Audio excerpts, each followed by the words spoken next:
오늘 우리가 지금 본 말씀은 모세가 말년에 마지막으로 죽기 직전에 지어 부른 노래입니다. 유언 같은 노래죠. 우리가 신앙생활은 관계다, 그리고 하나님과 친밀한 관계를 가져야 한다라고 하는 이야기는 많이 들으셨을 겁니다. 그런데 그 관계는 어떻게 우리가 쌓아가나요? 사람들도 관계 쌓는 거와 굉장히 비슷합니다. 같이 시간을 보내면서 오랜 시간들을 함께하며 울고 웃고 여러 가지 사건 사고들을 겪으면서 이 사람이 이런 성격을 가졌구나, 이 사람은 이걸 중요하게 여기는구나 라고 하는 것들을 깨달아 알게 되지 않습니까?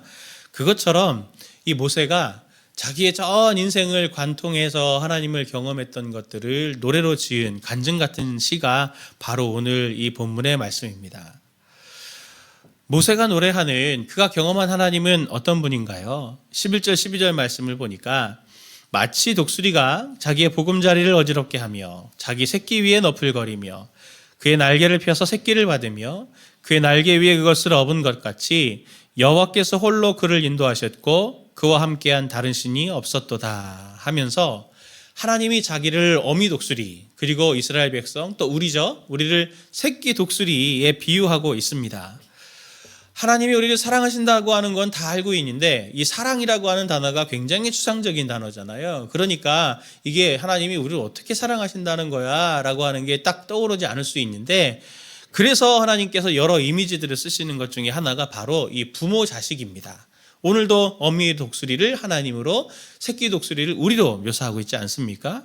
하나님이 우리를 자녀처럼 돌보신다라고 하는 것을 성경은 여러 곳에서 말합니다.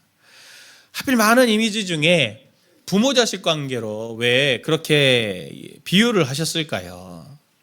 오늘 신명기 32장 10절 앞에 말씀을 보면 이렇게 말합니다. 같이 한번 읽어볼까요? 주님께서 광야에서 야곱을 찾으셨고 짐승의 울음소리만 들려오는 광야에서 그를 만나 감싸주고 보호하고 당신의 눈동자처럼 지켜주셨다. 아멘. 우리가 지금 광야에 덩그러니 혼자 있는 상황 같은 거예요. 아무도 도와줄 자가 없는 거죠. 그러니까 주님이 우리를 찾아오셔서 만나주시고 감싸주시고 보호해주시고 눈동자처럼 지켜주신다. 그렇게 하기 위해서 주님께서 우리에게 내가 부모로 너에게 모든 것들을 채워줄게, 그렇게 보호해줄게 라고 말씀해 주시는 겁니다. 사실 이런 교훈들은 신명기 앞에 8장도 보면은 벌써 이미 한 말씀인데, 오늘 하나님께서 이 독수리의 비유로 우리에게 말씀해 주시는 핵심 교훈을 한마디로 딱 말하자면, 오늘 본문을 통해서 살펴볼 수 있는 핵심 교훈을 딱 한마디로 말하자면 이렇게 말할 수 있습니다. 하나님이 우리에게 어떻게 말씀하시냐면, 이건 너희가 꼭 알았으면 좋겠는데 건강하게만 자라다오. 그겁니다. 아들아 딸아, 건강하게만 자라다오. 이를 위해 모세가 11절 12절에서 새끼 독수리를 독립시키는 과정을 비유로 지금 시로 지은 겁니다. 하나님은 당신의 백성들이 건강하게 잘 성장하기를 바라십니다.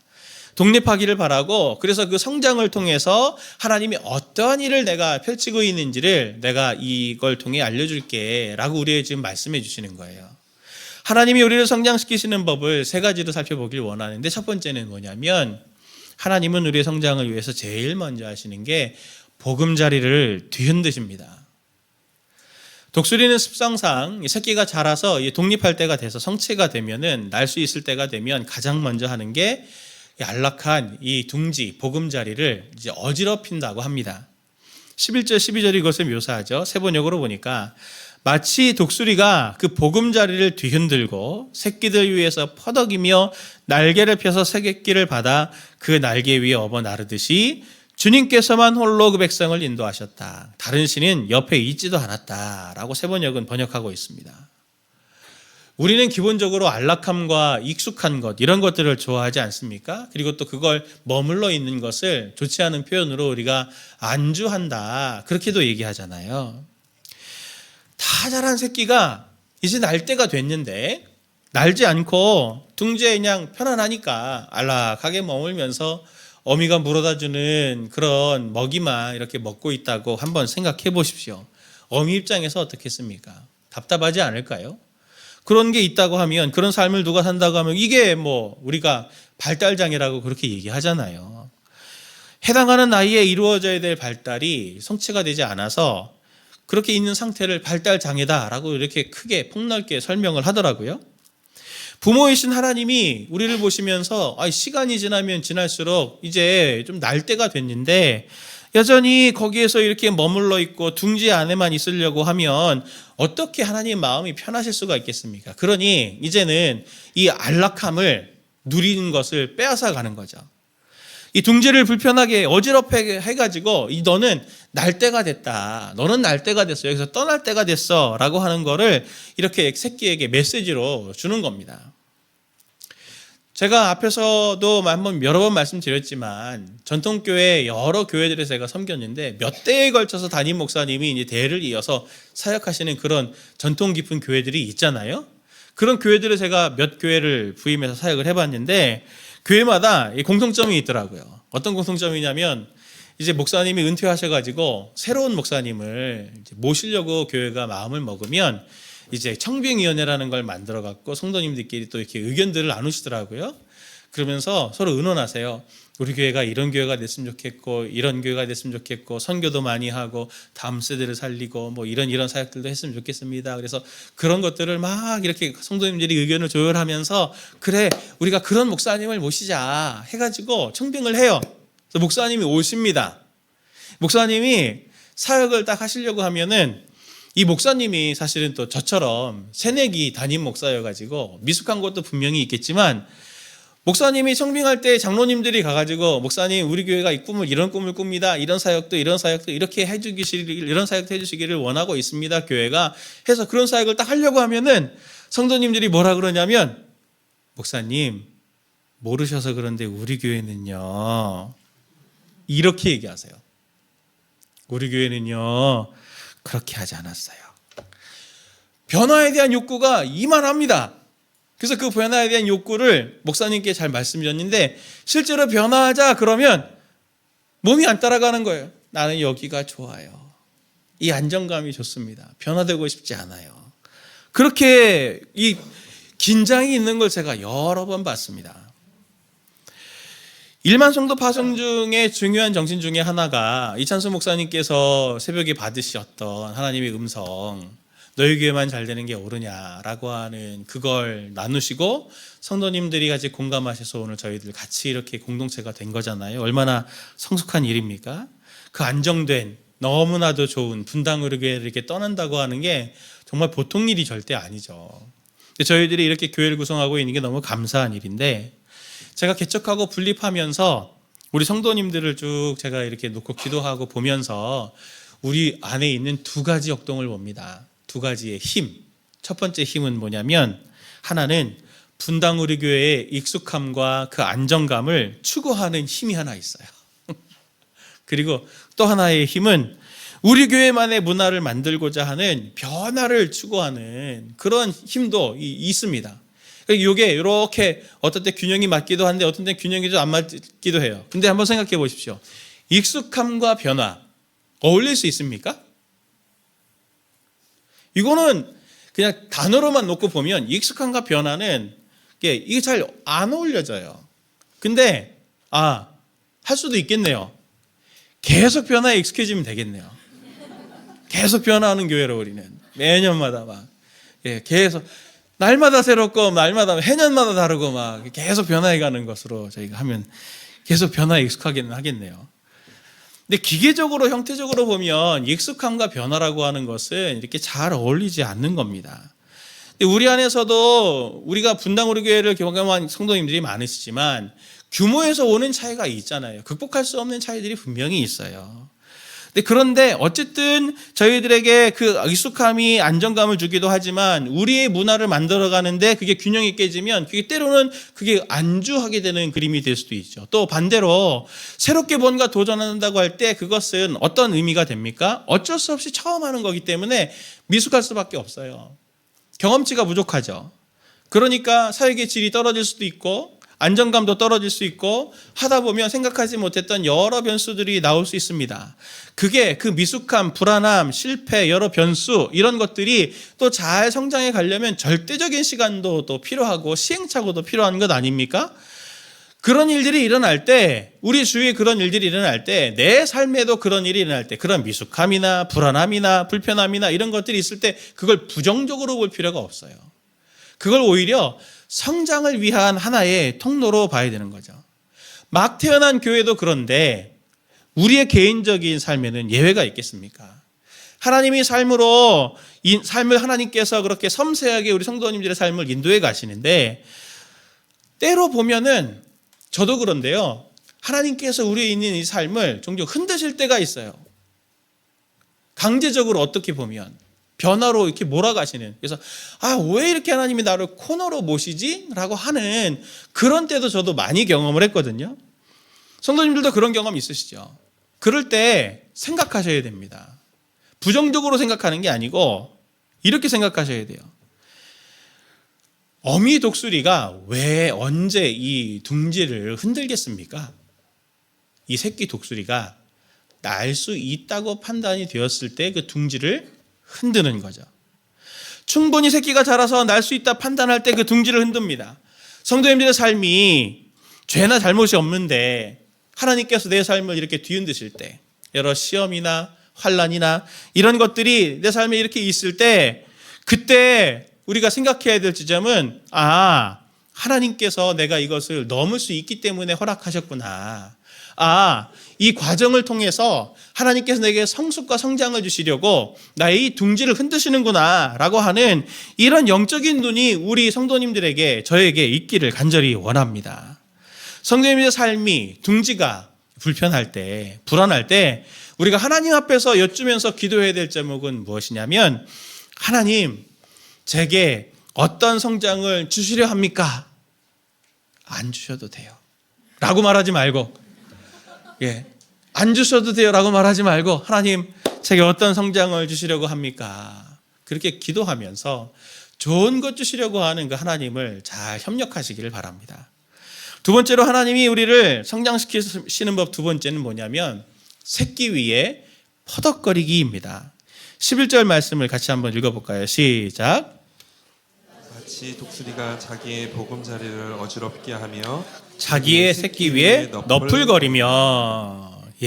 여기 본문에 너풀거린다는 뜻은 히브리어로 라프라고 하는데, 너풀거린다, 퍼덕거린다 이런 뜻을 말합니다. 무슨 말이냐면 영어로 번역하면은, 죄송합니다, 영어를 또 써가지고, 이게 호버링, 공중에 이렇게 떠 있는 거죠.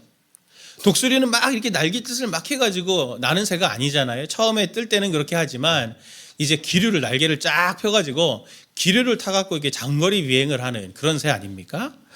그 새끼 위에서 날때가 된 새끼, 이 둥지를 이렇게 어지럽게 한 다음에 어미는 새끼 위에서 날개를 쫙 펴가지고 이렇게 나는 법이야, 나는 법을 알려주는 거죠. 기류는 이렇게 타는 거고, 첫 출발은 이렇게 하는 거고, 이렇게 하면 힘들이지 않고 오래 날 수 있다라고 하는 것들을 보여주는, 그게 바로 이 너풀거린다라는 뜻입니다. 하나님이 스스로 모델이 되어 주시겠다고 하는 거죠. 광야에서 이스라엘은 어떻게 가나안 땅까지 왔습니까? 민수기 9장 21절부터 23절 말씀을 같이 보면 이렇게 말합니다. 같이 봅니다. 혹시 구름이 저녁부터 아침까지 있다가 아침에 구름이 떠오를 때에는 그들이 행진하였고, 구름이 밤낮 있다가 떠오르면 곧 행진하였으며, 이틀이든지 한 달이든지 1년이든지 구름이 성막 위에 머물러 있을 동안에는 이스라엘 자손이 진영에 머물고 행진하지 아니하다가 떠오르면 행진하였으니 곧 그들이 여호와의 명령을 따라 진을 치며 여호와의 명령을 따라 행진하고. 아멘. 하나님의 성막에 구름기둥과 불기둥이, 낮에는 구름기둥, 밤에는 불기둥이 있어서 이게 떠오르면은 행진하고 머물러 앉으면은 그냥 거기 계속 있었던 겁니다. 마치 우리가 이렇게 결혼식장이나 이런 데 가보시면 이제 어른들이 딱 일어나면 다 같이 일어나잖아요. 갈 때가 됐구나. 저분이 가면 갈 때가 됐구나. 이렇게 딱 일어나듯이 하나님이 딱 일어나시면은 이스라엘 백성들 짐 싸갖고 가는 거예요. 하나님이 구름기둥과 불기둥이 인도하는 그것 따라 가는 거죠. 하나님이 항상 이스라엘에 앞서서 이스라엘을 세심하게 인도하셨습니다. 언제 가야 하는지, 언제 서야 하는지, 어떻게 살아야 하는지 모델에 대해서 다 보여주셨어요. 그렇게 저와 우리 성도님들을 하나님이 인도해 주시는 분입니다. 다른 한편으로 너풀거린다 그리고 퍼덕거린다라고 하는 이 라하프가 쓰인 곳이 한 군데가 더 있는데 그게 바로 창세기 1장 2절 말씀입니다. 땅이 혼돈하고 공허하며 흑암이 깊음 위에 있고 하나님의 영은 수면 위에 운행하시니라. 하나님의 영이 수면 위에 운행하신다. 창조 때 하나님의 영이 수면 위에 운행하신다라고 하는 이 단어가 라하프입니다. 하나님의 영이 이 날개를 쫙 펴가지고 이 모든 피조 세계를 딱 끌어안고 있듯이 딱 이렇게 창조를 시작하시는 이 장면을 묘사하는 단어가 라하프인 거죠. 하나님의 성령의 창조 사역을 말하고 있는 건데 이게 신약에도 나타납니다. 디도서 3장 5절 말씀 같이 함께 볼까요? 시작. 우리를 구원하실 때 우리가 행한 바 의로운 행위로 말미암지 아니하고 오직 그의 긍휼하심을 따라 중생의 씻음과 성령의 새롭게 하심으로 하셨나니. 아멘. 여기서 성령의 새롭게 하심이라고 하는 게 그냥 갱신된다 이런 뜻이 아니고 성령께서 계셔서 새롭게 창조하신다라고 하는 것을, 다시 창조하신다라고 하는 것을 의미하는 단어입니다. 성령님께서 하시는 역할, 재창조하시는 그 방법이 하나님의 인도하심의 방법이라고 하는 거죠. 그래서 요한복음 16장 13절에도 예수님이 이렇게 말씀하십니다. 그러나 진리의 성령이 오시면 그가 너희를 모든 진리 가운데로 인도하시리니 그가 스스로 말하지 않고 오직 들은 것을 말하며 장래의 일을 너희에게 알리시리라 하면서 우리를 인도하시는 분으로 성령님을 설명하고 있습니다. 우리에게 오신 예수님의 영이 성령님이 하시는 가장 중요한 사역은 우리가 힘이 부족할 때 그 성령님이 우리의 속사람을 새롭게 창조하셔서 순종할 수 있는 사람으로 힘을 공급해 주시는 역할을 하시고, 우리가 연약하기에 어디로 갈지 모를 때 그분이 우리의 앞서서 라프 퍼덕거리며 모델이 되셔서 보여주셔서 이렇게 가면 되고 저렇게 가면 돼 라고 하는 것을 구체적으로 알려주시는 분이 바로 우리의 성령님이십니다. 하나님은 그렇게 저와 우리 성도님들을 인도해 주셔서 어미 독수리처럼 인도해 주셔서 우리를 성체 독수리가 되게 하시는 분이신 거죠. 하나님은 그렇게 저와 우리 성도님들 위에서 너풀거리시는 분입니다. 그분을 잘 주목하고 그분을 잘 흉내내면 돼요. 날 따라 해봐요. 이렇게 다 아시잖아요. 주님이 우리에게 보이신 것처럼 예수님을 따라서, 성령님을 따라서 그 인도하심을 따르려고 하면 반드시 성장하시게 될 겁니다. 마지막 세 번째로 하나님이 우리를 성장시키시는 법이 무엇이냐면 날개를 펴서 새끼를 받아 업어 나르는 방식으로 하나님이 우리를 성장시키십니다. 둥지를 떠난다고 하는 것은 굉장히 두려운 일이잖아요. 굉장히 두려운 일입니다. 안정감, 안락함 이런 것을 떠난다고 하는 건 당연히 불안으로 들어간다라고 하는 말이 아닙니까? 이스라엘은 광야에서 늘 불안감이 있었죠. 아무것도 없는 곳이기 때문에 먹을 것, 마실 것 이런 걱정부터 시작해서 그게 40년 동안이나 진행됐기 때문에 얼마나 두려움이 많았겠습니까?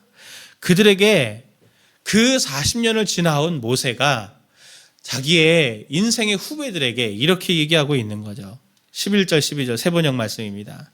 마치 독수리가 그 보금자리를 뒤흔들고 새끼들 위에서 퍼덕이며 날개를 펴서 그 새끼들을 받아 그 날개 위에 업어 나르듯이 주님께서만 홀로 그 백성을 인도하셨다. 다른 신은 옆에 있지도 않았다. 새끼가 보금자리에 이제 너풀거리는 걸 봤어요. 어미가 이렇게 너풀거리는 걸 보고 나도 해봐야지 이제 떠날 때가 됐어. 엄마가 나르라고 하나 봐 하면서 이제 딱 떨어지면 처음부터 날 수 있습니까? 그렇지 않을 거예요. 그러면 어머니가 어미 독수리가 다 내려가가지고 날개를 펴서 받아갖고 다시 이렇게 올린다. 그렇게 해서 이렇게 훈련을 나는 법을 훈련시킨다라고 하는 것을 지금 이렇게 비유적으로 설명을 하는데 제가 자료를 찾아보니까 그거 거짓말이다. 독수리가 안 그렇다더라. 그거 다 한국에서만 하는 얘기더라. 뭐 이런 얘기들이 있더라고요. 그래서 제가 자료를 싹 찾아봤어요. 그래서 오늘부터 논란 종결. 신학자인 듀에인 크리스텐슨이라는 구약 신학자입니다. WBC 주석을 보면은 이 신학자가 미국의 저명한 조류학자의 이야기를, 개인적인 그 조류학자의 경험을 재인용하는 걸 그대로 적어놓은 걸 제가 읽어드릴게요. 누구냐면 아서 클리블랜드 벤트라고 하는 이 유명한 조류학자인데, 북미 새들의 생애사라는 책으로 이렇게 굉장히 11권인가 돼 있는 책이더라고요. 그런 책으로 유명한 사람인데, 이제 그만 의심하십시오. 이 사람의 간증을 들어보도록 하겠습니다. 어미는 어린 새끼를 거칠게 다루면서 바위에 있는 둥지에서 약 90피트 정도 떨어지도록 했습니다. 90피트는 27m 정도 된다고 하더라고요. 그런 다음 어미는 그 아래로 급강하여 날개를 펼치고 새끼를 그 등에 내려앉게 했습니다. 어미가 그와 함께 다시 꼭대기까지 날아오르고 그 과정을 반복했습니다. 한 번은 그 비행들 사이에 한 15분 정도의 쉼이 있었습니다. 어미가 그를 떨어뜨린 가장 먼 거리는 150피트, 45m였습니다. 아버지와 나는 넋을 잃은 채 1시간 넘게 그것들을 지켜보았습니다. 라고 벤트가 자기가 직접 본 걸 기록한 걸 제가 읽어드렸습니다. 이제 논란 종결.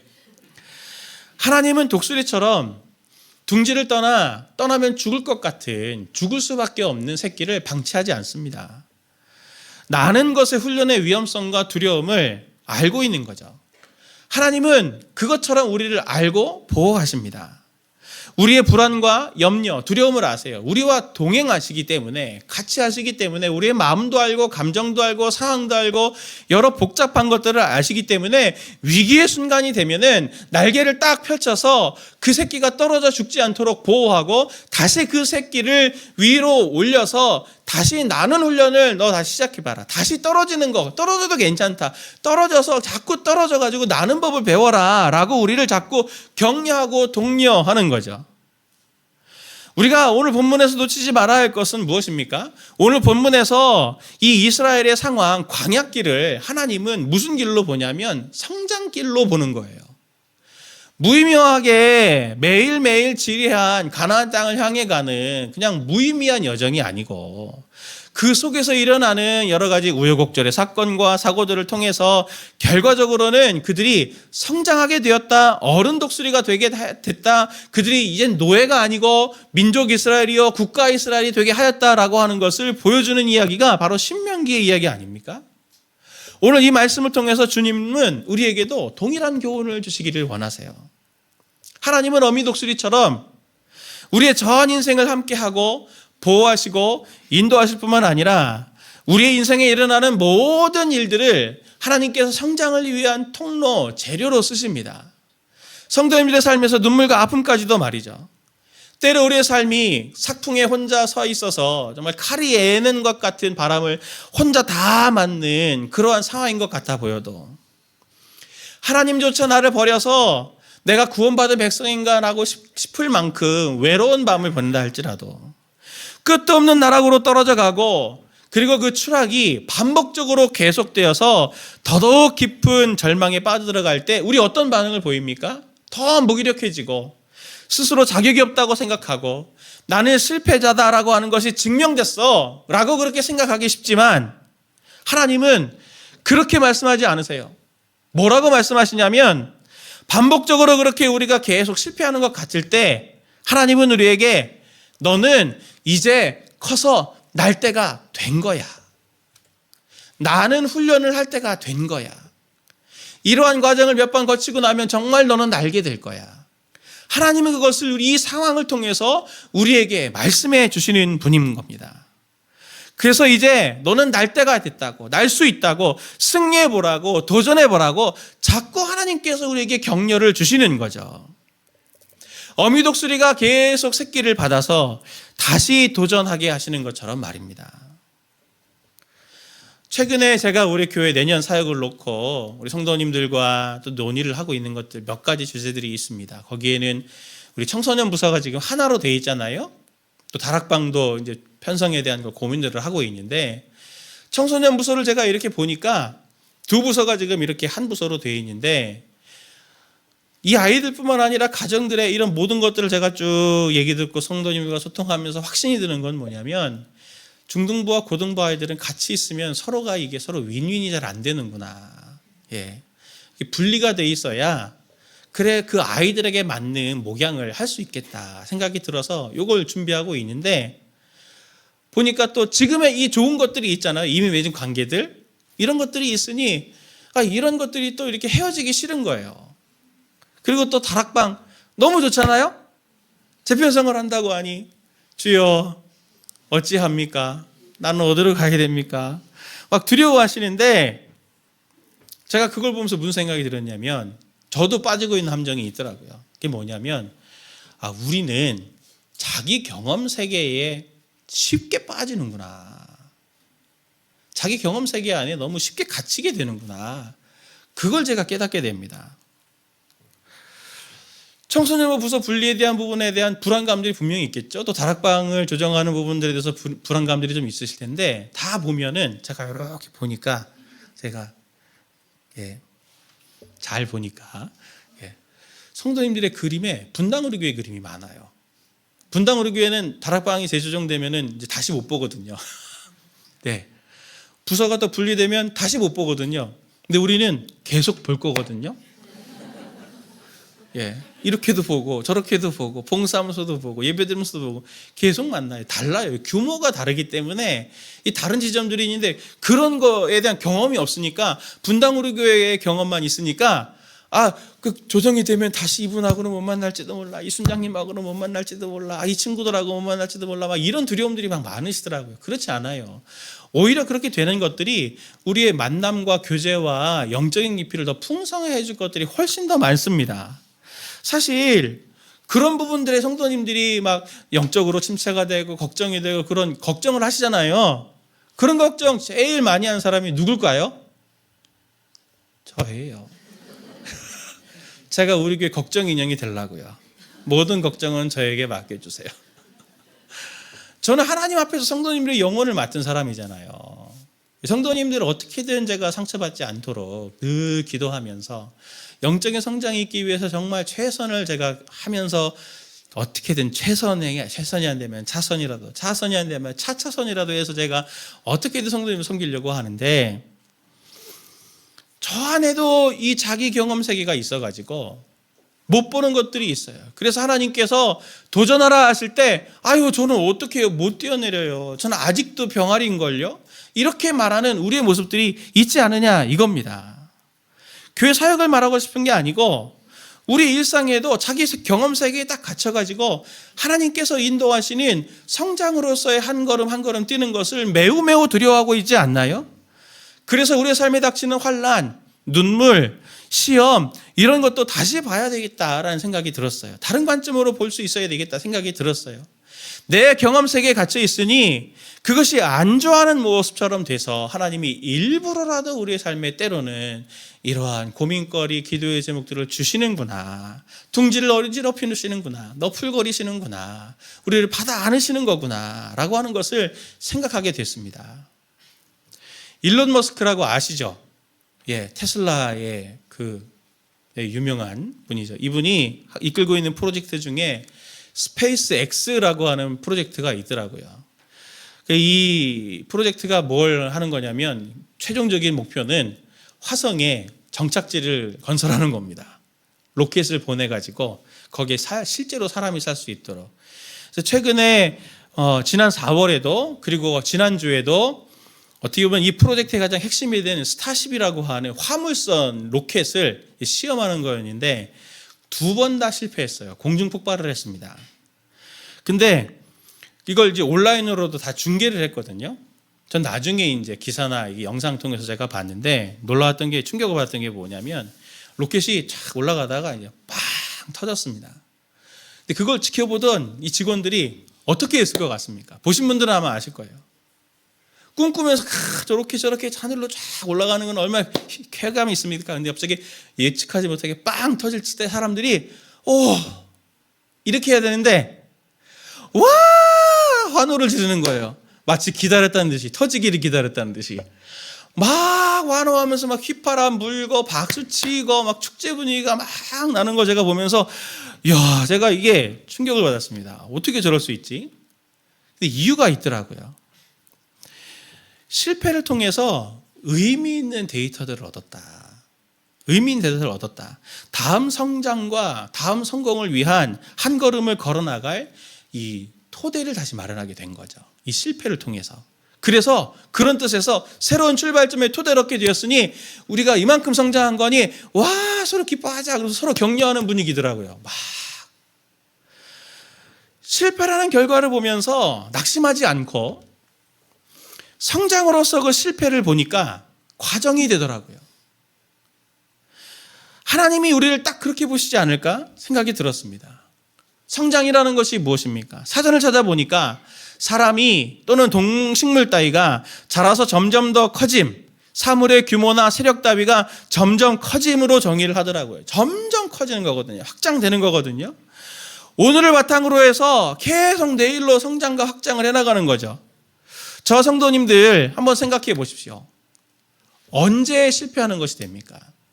성장을 멈출 때, 도전을 멈출 때, 성장이 아니라 도전을 멈출 때 그 실패는 실패로 남습니다. 그러나 도전을 다시 하기, 실패의 자리에서 도전을 내가 다시 할 수 있다면 그 실패는 실패가 아니고 새로운 출발을 위한 출발점이 되는 거 아닌가요? 제가 성도님들을 놓고 기도하는 기도 제목이 있습니다. 요즘 특별히 더 기도하는 제목. 하나님, 저와 우리 성도님들이 피상적인 믿음이 아니라 정말 깊이가 있는 믿음, 실제적인 믿음이 생기도록 하나님 은혜를 주십시오. 그 믿음을 주십시오. 제가 그걸 놓고 기도합니다. 사랑하는 성도님들, 끊임없는 성장은 끊임없는 도전에서 이루어지는데 끊임없는 도전이라고 하는 말을 뒤집어 보면은 끊임없는 실패가 있었다는 말 아니에요? 실패가 있었으니까 새로 도전하는 거죠. 자녀에게 있어서, 하나님의 자녀에게 있어서 실패는 과정이어야 합니다. 오늘 실패했다며 낙심한 분들 계십니까? 실패해도 괜찮습니다. 하나님께서 마침내 성도님들을 죽지 않도록 받아주실 거예요. 그리고 다시 기회를 주실 겁니다. 성장을 위한 과정으로 그 실패를 하나님께서 삼게 하실 거예요. 그것의 출발은 오늘 이 네 글자로 시작하는 겁니다. 다시 도전. 다시 도전. 도전하는 이상 실패는 실패가 아니고 성장을 위한 새로운 출발점이요, 과정이 될 뿐입니다. 제가 저희 아이 중에 하나가 다시 이 게임에 손을 대고 있어서 그냥 얼마나 힘들까. 얘가 이렇게 공부하다가 얼마나 지치면은 저렇게라도 이렇게 좀 기분 전환을 해야지. 이렇게 뒀는데 아내가 이제 저한테 얘기해 주는 거예요. 게임 시간이 길어집니다. 저 어떻게 얘기를 해줘야 될 것 같은데 저한테 이제 SOS를 했죠. 제가 그 아이를 딱 만나가지고 그 아이한테 제가 그렇게 얘기했어요. 야, 너 왜 이렇게 게임 많이 해? 라고 하지 않고 지혜를 주셔서 제가 이렇게 얘기했어요. 조심해야 됩니다. 누군지 밝히면 안 되기 때문에. 나올 뻔했습니다. 땡땡아. 땡땡아. 아빠는 하나님 앞에 좋은 아빠로 남아있고 싶은데 이 아빠가 아빠 역할을 할 수 있도록 네가 아빠를 좀 도와주지 않겠냐. 그랬더니 뭔데요? 그러더라고요. 제가 아빠가 너를 보면서 심히 걱정이 되는 지점이 또 게임 시간이 길어지고 있구나. 너가 여기에 너무 함몰되고 있는 거 아니야? 그랬더니 그때 알겠습니다. 그러더라고요. 예, 제가 참 감사했어요. 명령했으면 저랑 싸웠을 거예요. 근데 아빠를 좀 도와주지 않으련. 그랬더니 저를 도와주더라고요. 예. 근데 제가 말해놓고 하나님이 우리한테 이렇게 말씀하신 건 아닐까? 한 생각이 드는 거예요. 하나님이 인격적이신 분이잖아요. 명령을 대면서 율법을 들이대면서 너 이거 안 하면 죽어. 너 이거 안 하면 환란이 온다. 너 이거 안 하면 너한테 고통이야. 이렇게 이제 협박하셔갖고 우리를 억지로 잡아 끄시는 분이 아니고 우리의 그 단계 상황마다 우리에게 제안을 하시며 나의 생각과 마음을 나누며 너의 생각은 어떠니? 너도 같이 나와 함께 하고 싶지 않니? 초청하시고 요청하시는 그 하나님의 마음이 오늘 말씀을 읽으면서 더 깊게 들어오게 되더라고요. 아들아, 딸아, 내가 너를 정말 성장시키고 싶은데 너 나 좀 도와주지 않겠냐? 너 왜 실패해서 그렇게 힘든 건 아는데 내가 널 반드시 성공시키고 싶거든. 너 성장시키고 싶거든. 나 좀 도와주지 않을래? 다시 도전하지 않을래? 하나님께서 오늘 우리에게 그렇게 말씀하고 계신 것은 아닐까요?